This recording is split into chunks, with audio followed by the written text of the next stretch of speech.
ज्ञानतिमिरन्दस्य ज्ञानाञ्जना शलाकया चक्षुर्मिलितं येन तस्मै श्रीगुरवे नमः. Gurave Gaurachandraya Radhikaye Tadalaye Krishnaya Krishna Bhaktaya Tad Bhaktaya Namo Namaha. Yam Pravajantam Manupeta Apeta Krityam Rapayano Viraha Katara Ajuhava Utreti Tanmaitaya Taravo Binedus Tam Savabhutam Hridayam Munimanatasmi Narayanam Namaskritya Naram Chaiva Narottamam Devim Saraswatam Vyasam Tato Jayamudirayat Bhaktya Vihina Parada Lakshai Kiptascha Kamadi Tarangamadye Kripa Maitvam Sharanam Prapanna Vrinde Namaste Charanada Vindam Tave Vasmi Najivami Tvayavina Iti Vigyaya Radhe Tvam Nayanam Charanandike Vancha Kalpatarubhascha Kripa Sindhu Bevacha Patitanam Pavanebhyo Vaishnavebhyo Namo Namaha. So we're going to continue hearing, in this case from Jaiva from chapter 24, about Sri Harinam. We've been hearing about the 10 offenses, Nama Aparadha. And so we begin by offering our most humble obeisance unto the lotus feet of our beloved Gurus, unto Sri Guru Pada Padma Nitilita Bhavishta, Om Vishnu Parasto Tatsat Sri Simad Abhaya Charnaravinda Bhaktivedanta Swami Maharaj Srila Prabhupada, and unto Sri Guru Pada Padma Nitilita Bhavishta, Om Vishnu Pad Asto Tatsat Sri Simad Bhaktivedanta Narayan Goswami Maharaj, unto our exalted Rupanuga Varga and all assembled Vaishnavas and Vaishnavis. All right, so we left off, we had been given a quick overview in the discussion between Vijay Kumar Brajanath and Raghunath Das Babaji Maharaj about Nama Aparadha, its distinction from Shuranam. And now Vijay is going to ask, please make us understand all these offenses by explaining each shloka completely. Because there were shlokas from the Padma Purana which describe these aparadhas, these offenses. So, Babaji Maharaj responds that the first shloka, just a minute here. There we go. The first shloka describes two offenses. It is a great offense to blaspheme, censure, or disrespect bhaktas who have completely given up materially motivated practices such as karma, dharma, jnana, yoga, and tapasya, and who with an exclusive mood of devotion have taken shelter of Bhagavan's Sri Nam. Sri Harinam Prabhu cannot tolerate blasphemy of those who preach the factual glories of Sri Nam in this world. One should not blaspheme those bhaktas who are one-pointedly devoted to Sri Nam. Instead, one should accept them as the best of saintly persons. One should remain and perform Nam Kirtan in their association. One will certainly attain the mercy of Sri Nam quickly by doing so. So, very, very important. And we mentioned this yesterday, that this is particularly dangerous to the Kanishta Bhakta, because the symptom of the Kanishta is that they have some developing faith in the service of the deity, but they don't have understanding of really the nature of devotion. Even their faith is what's called lokik, ordinary faith, kind of material faith, not realized faith not because real faith comes when we develop into higher stages, particularly when we get closer to Shuddhanam. And when we develop Shuddhanam, then we're actually coming to the point where we begin to understand Nam and Nami is not different. But also we're beginning to understand we can detect who is the devotee and what level they're at. Remember the symptoms of the Madhyamadikari, they can detect 4 kinds of persons. They worship the Lord and his pure devotees with great love and faith, prema. They develop affection and friendship with peers, devotees on that same stage, maitri. They are compassionate and helpful to the innocent or to devotees who are not so educated, and they help them and teach them. But they neglect those who are envious and who are not interested in bhakti and are blaspheming. Right? So they can understand who is devotee and who's not. Ultimately, even the Madhyam can't understand the full glory of a Mahabhagavat. Only a Mahabhagavat can truly understand another Mahabhagavat because it's a stage of consciousness which is beyond that of the Madhyam. Right? There you're dealing with the internal realization of one's own Swarup, doing internal seva to Radha and Krishna in your internally conceived spiritual form. Right? So even the advanced Madhyam is not there yet. They may be awakening that inclination, but they can they respect devotees appropriately, and they have compassion. But the Kanishta, they only have a very rudimentary, basic understanding. And this is pretty much the stage of people in all of the worldwide religious practices. The different religions of the world, the reason they're so sectarian is that they can't recognize the divinity in even the degree of divinity that are in other practices. And it's difficult for them to detect any real spirituality because they don't have any themselves. Hardly. The Kanishta is awakening it, and that's good. I mean, after all, at least myself, I'd have to say I'm on some Kanishta level, but still some awakening sense of divinity is there.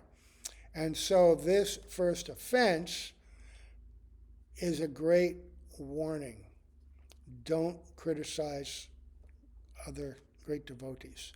In fact, the general instruction is don't criticize anyone. Because even ordinary jivas, if you criticize them, what are you doing? You're focusing on their faults. You're creating a kind of a psychic bridge between their consciousness and your own by meditating on them and their faults. And those faults will actually come to you. And not only that, but if you're cultivating, I'm only criticizing these materialists, these karmis, this and that, but you're cultivating a mentality of criticism, a tendency. And so with the mind set in that way, it's very easy to take that same mentality and point it towards Vaishnavas. Because if you can't recognize who a Vaishnava is and you begin to criticize them, then you're finished. You're finished. That Vaishnava may not take that seriously. They're very forgiving, very humble. But Bhagavan does not easily forgive one who's criticizing his pure devotees. And as we mentioned yesterday, from Chaitanya Bhagavat, from Madhurya Kadambini, and other writings of our acharyas, even though one may externally appear to be a Vaishnava by practice, by association, institution, dress, whatever, if one has adopted this mentality and this practice of criticizing Mahabhagavats, useless. It's only show-bottle devotion. They lose their bhakti, actually lose it. So don't criticize. Don't. If you don't understand somebody, and this is common, like for instance, we have different sanghas in the Gaudiya community, right? And different acharyas, they may have a different way of organizing, different way of teaching, different way of training their disciples, because of time, place, and circumstance. Srila Prabhupada certainly did that, how he taught devotion to his brand new disciples. And even in the Gaudiya Math, this was not understood initially by some who didn't realize the caliber of personalities he was preaching to, and they said, oh, he's changing things. But he didn't change, he was just introducing step by step. And his instructions to his disciples evolved over the years as their eligibility and qualification increased, right? And so that's true in the way that acharyas will teach. And they may even teach one kind of disciple differently than another, right? So not having a broad understanding of bhakti and practically no realization, the Kanishta may find fault. But don't do that. Don't criticize. And don't criticize anyone. If you want to criticize anybody, criticize yourself, right? That's a good thing to do, because then you're always looking for improvement, right? And you're always cultivating humility. Without humility, how can we chant appropriately, right? Without what to speak of not finding fault, amanina manadena, right? Don't seek praise for yourself, but try to see all the good qualities in others, right? No respect for yourself, offering all respects to others. And, tanad api sunicha, feeling oneself very humble and low. That's a very healthy way to meditate, because we are very insignificant.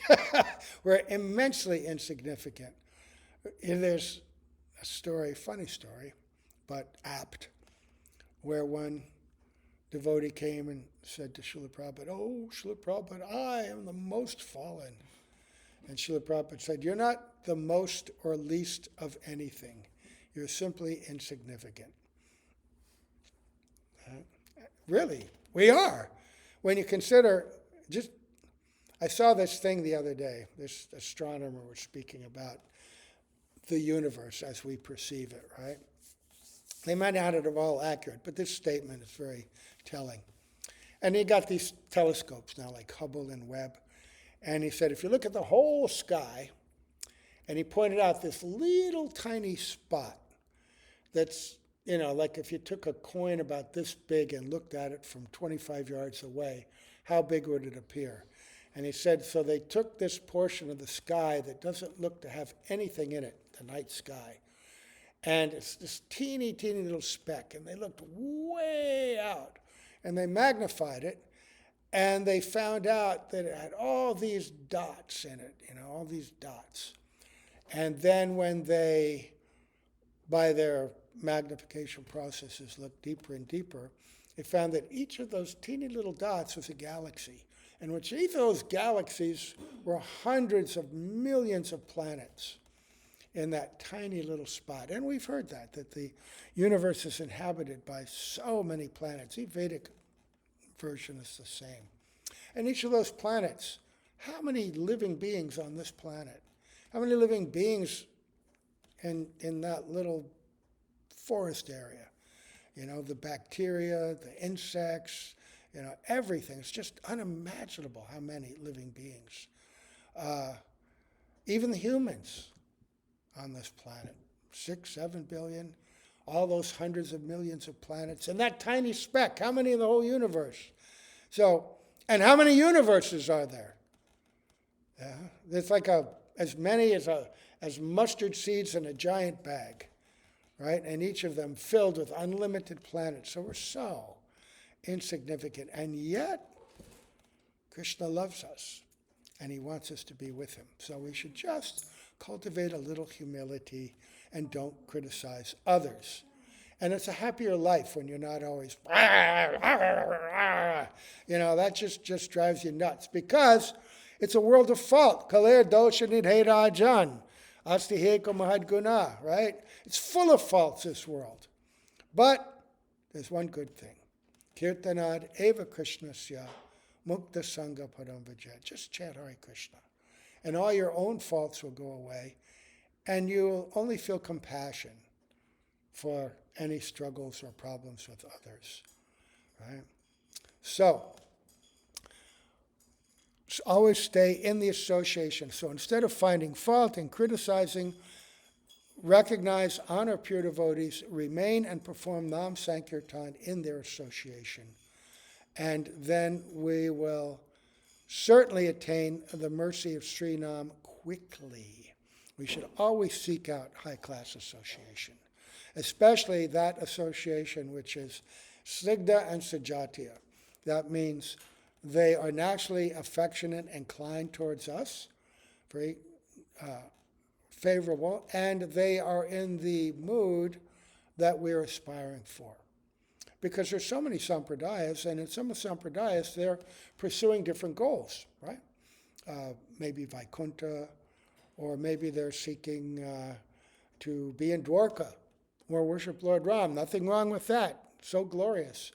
But we want something else. Unnata Ujvala Rasam Svabhakti Sriyam, what Mahaprabhu came to give, which is that confidential Braj Prem, especially in the service of Srimati Radhika.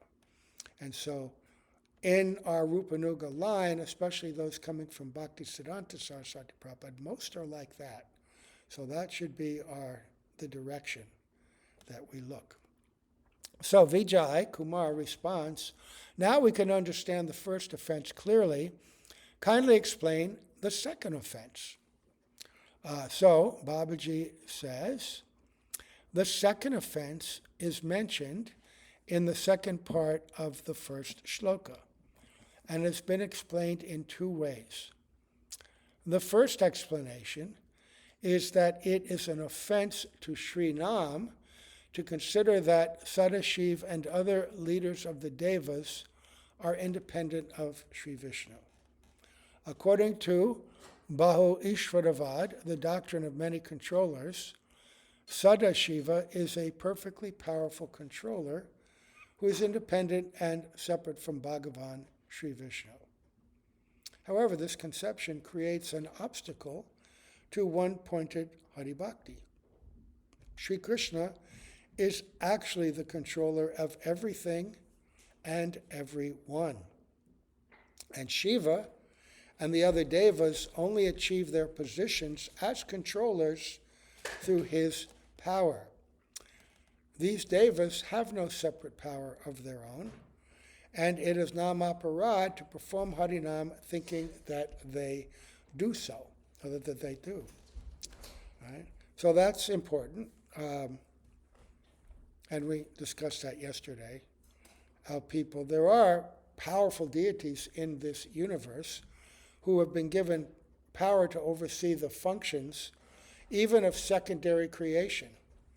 Lord Brahma has that role. Lord Shiva, Sadashiva, in his expansion as Shambhu, is the one who actually activates the initial creation and empowers or stimulates his own Shakti, Durga, or Parvati, to create the material universe and its different elements, right? And then he injects the living entities into it. But it's Vishnu himself who creates the universes, enters into them, and then empowers Lord Brahma to do the secondary creation. But both Shiva and Brahma are empowered, they're guna avatars, empowered for specific function in the creation of the universe, right?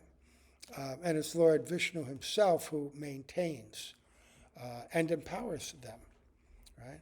And there are other, Surya Dev, who energizes, everything in the universe with the power of the sun, right? Others like Ganesh, who can award so many benedictions. Indra has such an important role in overseeing the affairs of the universe. Agni, and many, many others. And people think, you can worship any of them. Well, you can worship any of them. And they can all give you specific benefits, but none can give you bhakti independently. In their role as devotees, they can bless and encourage us because these great demigods are devotees, right? Vaishnavanam Jata Shambhu, Lord Shiva is recognized as the greatest devotee, in one sense, not in the fullest sense. Bhakti-Rakshak Sridhar Maharaj has indicated, well, that's sort of a propaganda, so the worshippers of Lord Shiva will understand his position. Well, he may not be God, but he's the greatest devotee. Actually, though, who is the greatest devotees? The gopis. They're so great that Lord Shiva also wanted to be a gopi. So there's that beautiful story where he becomes Gopishwar Mahadev. Right? So Lord Shiva also is a gopi. In that sense, he's one of the greatest devotees. So there aren't many independent controllers. They're empowered agents of the Lord. So to think that they're independent and equal to Lord Vishnu is incomplete. The second explanation is that it is also an offense to Sri Nam to consider that the all-auspicious intrinsic sarup of Sri Bhagavan's names, forms, qualities, and pastimes is different from Bhagavan's eternal perfect form, his vigraha. This is very hard for us to grasp. Krishna's name, his forms, his pastimes, his qualities. We envision them independently as separate aspects, but they're all complete and non-different from the Lord himself. This is something a little beyond our capacity to understand, but it's something we should try to meditate on, especially when we're trying to chant the holy name, because Krishna's intrinsic nature, Krishna's name, Krishna's qualities, and Krishna's pastimes are all transcendental and non-different from each other. One should perform Krishna Nam Sankirtan with this knowledge and realization. Otherwise, there will be aparadha, offense made to Sri Nam. Thus, one should perform Krishna Nam after first comprehending Sambandha Gyan. This is the process. Sambandha Gyan means to understand Krishna, Tattva, right? Shakti Tattva, right? Nature of the spiritual energy, the Srup Shakti. Understand Maya Tattva, the material energy, Jiva Tattva. So many tattvas. If we don't, and Saraswati Prabhupada has explained that without understanding Sambandha Tattva, we can't chant Shuddhanam, because we'll make this mistake. We won't be honoring Sri Nam appropriately. We won't be meditating on Sri Nam in the appropriate comprehensive way. We'll just be chanting away. Now, if Krishna were personally present before us, which he is, but we can't realize, okay. But say all of a sudden he appeared as he appears in Vrindavan before us. And we saw some pastimes, right? And we were able to detect to some degree his qualities, right? Could we at that same time understand that his name is non-different from all of these things? We wouldn't be able to yet. And would we be able to remove the inherent tendency that we have to enjoy Krishna, right, rather than serve him? No, we'd be seeing him as the most beautiful male or the most powerful person. We'd be asking for things, right, wanting things. Even Kubja, right? Well, how did Kubja come about? When Lord Ram, when Ravana's sister, Suparnika, saw Lord Ram, what was her inclination? Was she immediately purified and desiring prema? No, she wanted to have lusty relationships with Ram. She thought him an ordinary but incredibly beautiful person, most beautiful person she ever saw. And she wanted to enjoy, and she made all kinds of entreaties to him and to Lakshman. But finally, when they kept saying no, she thought, oh, the only reason he's thinking that is because he has Sita. I'll kill Sita, and then he'll enjoy with me. Because she had made herself very beautiful. So she wanted to kill Sita, right? So when she went to attack and kill Sita, then Ram indicated to Lakshman, cut off her nose and ears. And then she ran away, screaming. Now, Lord is so merciful. Why did he cut off her nose and ears? People say, why did he do that to the woman? Because internally he accepted that she wants to enjoy with me. So I will give her this facility. But not in this birth, not as a Rakshasa, and not me as Lord Ram, because I only have one wife. So she can take birth later, and she was able to take birth later as Kubja, right? The hunchback servant of Kamsa.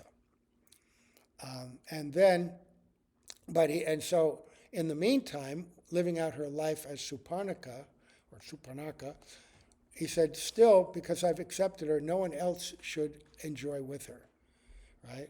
And she shouldn't try to enjoy with anyone else. So if I make her ugly like this, then she can't be with anyone else. And when she takes birth next time, it'll be only for me. And that's why when she took birth, she was also a hunchback.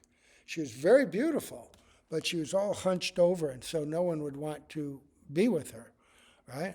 And then when Krishna was in Mathura, when he had first come, and now he was established, Kubja was there in the marketplace somewhere, and when she saw him, she had all kinds of desires to be with him.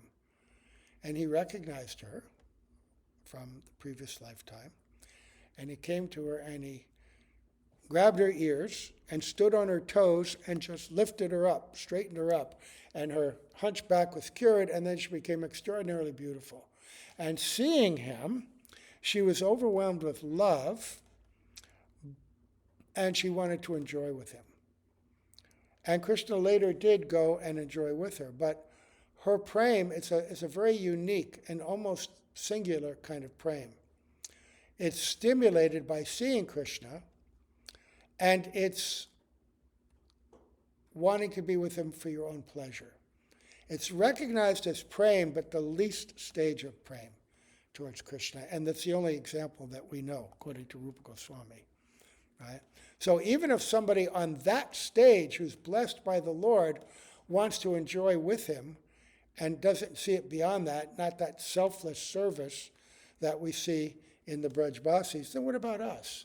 With all our desires, if we saw Krishna and he was right before us, we'd want to enjoy him, right? We wouldn't necessarily be purified.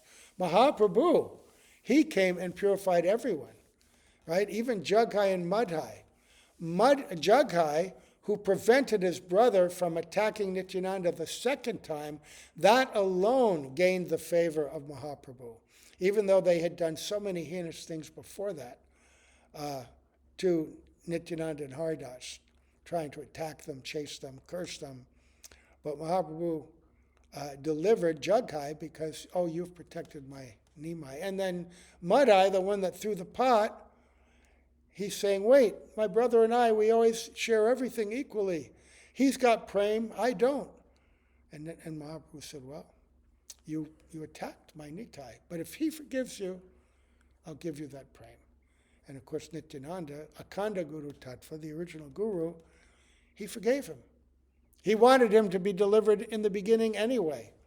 And then they both got this prem. Right? So we have to first comprehend the truth, even if only theoretically in the beginning, about the non-difference in Krishna's name, qualities, pastimes. When we read about his pastimes, we read this philosophy, Sambandha Tattva, gradually it comes, the magnificence of God, and therefore the magnificence of his name, and therefore, if he were here, even if we were trying to enjoy, we would definitely chant his name with focus, wouldn't we?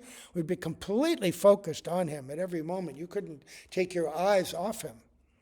Even in our current state, when we see the deities, we're focused and appreciative, if only for short moments, relatively speaking. Still, according to the caliber and degree of our service, our attraction for the deity, that special vigraha, Archan Vigraha, it grows day by day as we serve. So understanding Sambandha Gyan teaches us how to serve and in what mood to serve. What's favorable, what's unfavorable. Right? Abhideya Tattva, the process of practice, is informed by Sambandha Gyan. What to do, what not to do. How to think, what not to think. Right? So, but there's also one other thing that Srila Prabhupada sometimes says about this when we're talking about the demigods. They're not independent of Krishna, they're not on the level of Krishna, but we should not disrespect them. And that goes along with the first one because they're the designated representatives of Krishna in this world to take care of the universe. Right? So, Vijay says, I can understand the first and second Nama Aparadha very well, because you have kindly explained to me the relationship of simultaneously oneness and difference between Sri Krishna's transcendental spiritual form and Sri Krishna himself, who possesses the form, and between his transcendental qualities and he who possesses those qualities, right? And between his names and he who possesses those names, and between the parts and the whole. Right? They're simultaneously one and different. He's saying that, we heard that, that's earlier in the concept of achintya bed abed, right? Difference and non-difference. One who is taking shelter of Sri Nam must also learn from Gurudev about the respective natures of the chit, the conscious, and the achit, unconscious tattvas, and about the relationship between them. Now kindly explain the third offense. Right? So this was all discussed earlier in the Jaiva Dharma. Bhaktivinoda Thakur so carefully and ingeniously lays out so much Sambandha Tattva before going into Nam Tattva, Nama Aparadha, and Nama Bas. Right?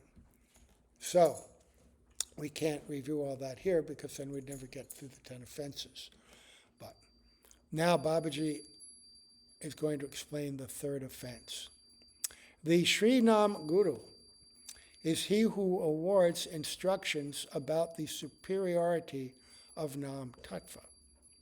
And one's duty is to maintain fixed and resolute bhakti towards him. So who is Nam Guru? Nam Guru can mean the one who gives you Harinam, and initially teaches you. But it can also be the Shiksha Guru who expands and continues to teach you about that. Generally, one's Diksha Guru is also one's Shiksha Guru. But sometimes the Shiksha Guru, the Diksha Guru may send one to a specific Shiksha Guru for further instruction. As Hridaya Chaitanya sent Dukhi Krishna, who later became Shyamananda, to Jiva Goswami. As Narottam and Srinivas also received Shiksha from Jiva Goswami, even though their Diksha Gurus were Gopal Bhatta and Lokanath Das. That doesn't mean they're any less, but for some reason, in different circumstances, they're given over to the Shiksha Guru. But in the Adi Leela, in discussion of Shiksha and Diksha Guru, Srila Prabhupada gives a very powerful purport about the nature of Shiksha and Diksha, how they are non-different. And one who discriminates between them out of ignorance is most foolish and actually makes an offense. Real Shiksha Guru is on the level of Diksha Guru, right? And they are both representatives of Sri Krishna. Krishna is actually the Guru. It's described, Chaitya Guru, Krishna in the heart, is original Guru, but because we can't take instruction purely because we're covered, Krishna empowers perfect devotees to come and to teach us in a way that we can understand, right? They appear externally to us. else.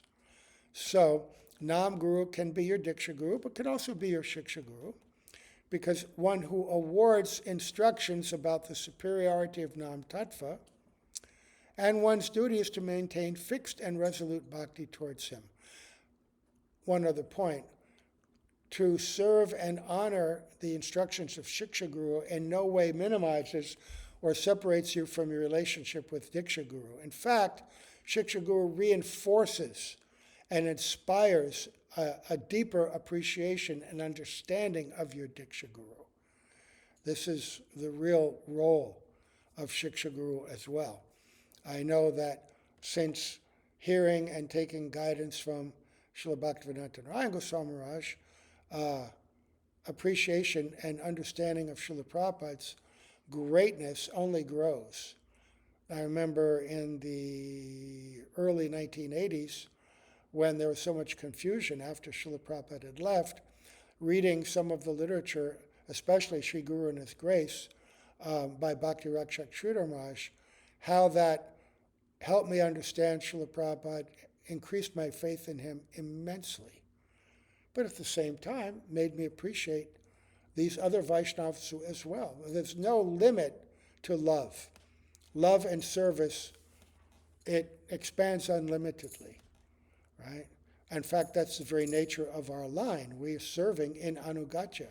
We're not even serving Radha and Krishna in a direct way. We're Gopi Bharatura Pada Kamalayor Dasa Dasa Anudas, as Mahaprabhu said.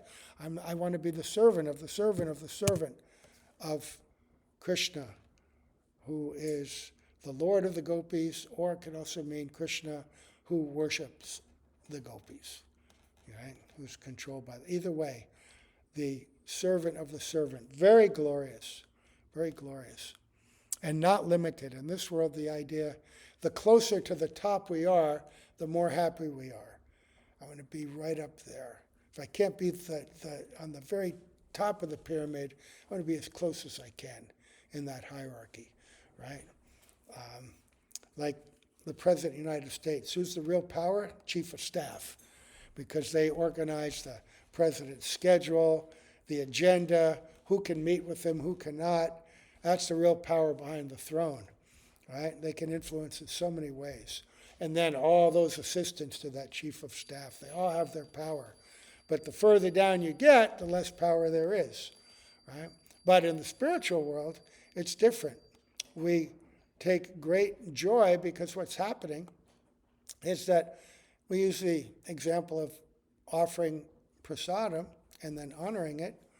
We pray to our Guru, you please offer this to your Guru, who will offer this to your Guru, his Guru, and all the way up to Srimati Radhika herself, Lalita and Vishaka. And then they offer to Krishna and Radhika. And then after Radha and Krishna have tasted it, then we offer it back to Lalita, Vishaka, the Sakis, to all of the Brajbasis, right? All of our Guru Varga. And each time any of them taste it, what's happening? When Radhika tastes Krishna's remnants, she's tasting his love for her.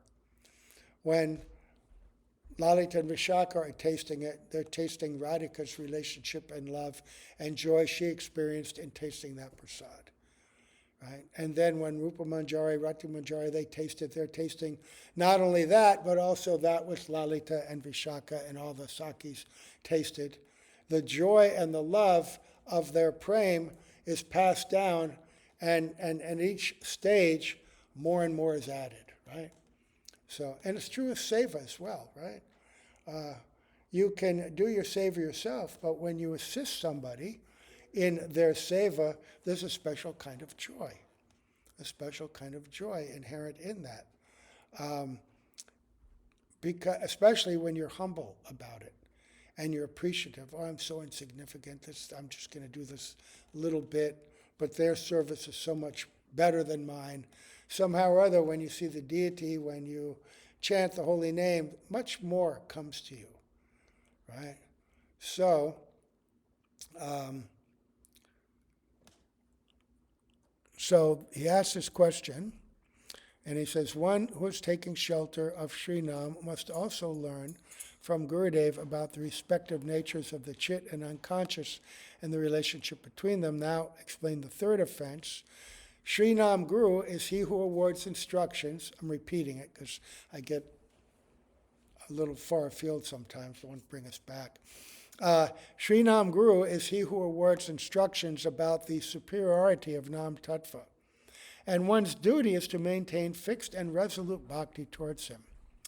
It is Nama Aparadha to minimize the position of Nam Guru, thinking that he knows only about Nam Shastra, whereas the scholars of Vedanta philosophy and other Shastras actually know the meaning of the Shastras. Actually, no Guru is superior to the Nam Tattvavid Guru, and it is an offense to think that he is less important. Right, I remember being in Navadvip one year. It would have been 2003, at the end of Parikram, and Srila Bhaktivedanta Narayan Maharaj was giving a class, and he was talking about how some devotees may appear extremely learned, and they know so many shlokas, and they talk about such high topics. And he said that they talk about topics even their guru doesn't talk about. Right? And some devotees will follow these persons and think, oh, they know even more than my Guru Maharaj knows, because they speak such high topics. My Guru won't talk about this, or maybe he can't. Right? And he said, but this is foolish. Real Guru means to know not just the topic, but to know who is qualified to hear that topic and who is qualified to speak the topic. Right? If one is speaking about something without qualification, then it produces the opposite result, both for the speaker and the audience. Right? And so he was speaking like that because there were some devotees who were being seen in that light. And he said, you should not speak about, if Guru is not speaking about, why would you speak about? And he gave some warning. And yet, who is that? Oh my goodness. They gave some warning, and and it wasn't heeded. And the devotees that didn't heed the warning, they had some trouble. Right?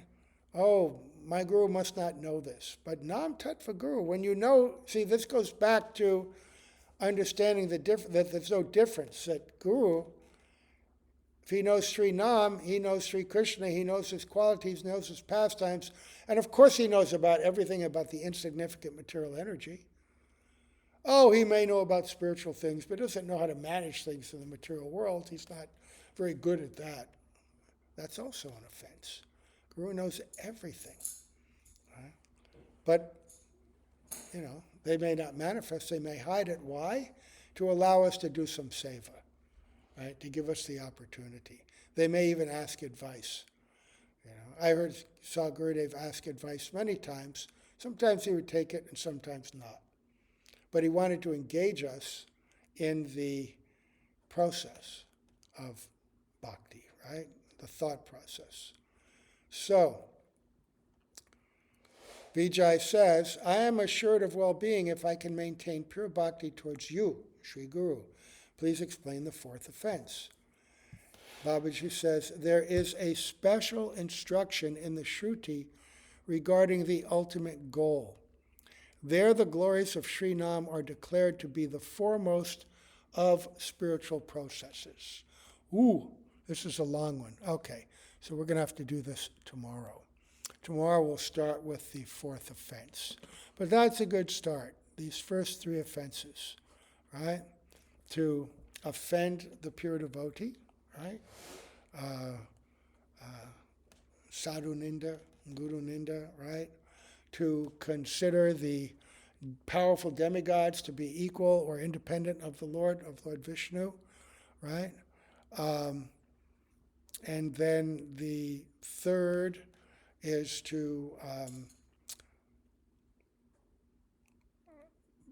consider that, or to neglect the order of Sri Guru, thinking him, perhaps an ordinary person or limited person, right? That, he may know something about Nam, but I know this and that, or this person knows more about this than my guru does.